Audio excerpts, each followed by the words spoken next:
பிரதமர் நரேந்திர மோடி குறித்து அண்மையில் மூடிஸ் நிறுவனம் வெளியிட்ட அறிக்கை தவறானது என மத்திய அரசு விளக்கமளித்துள்ளது.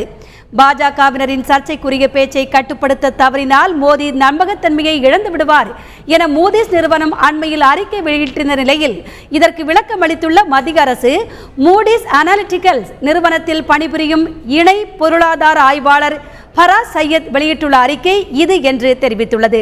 மோடி குறித்து தனது சொந்த கருத்தினை அந்த நிறுவனத்தின் பெயரில் ஃபராஸ் சையத் வெளியிட்டுள்ளதாகவும், இதனை ஆய்வு செய்யாமல் ஊடகங்கள் செய்தி வெளியிட்டுள்ளதாகவும் அது வியப்பை ஏற்படுத்தியுள்ளதாகவும் மத்திய அரசு தெரிவித்துள்ளது.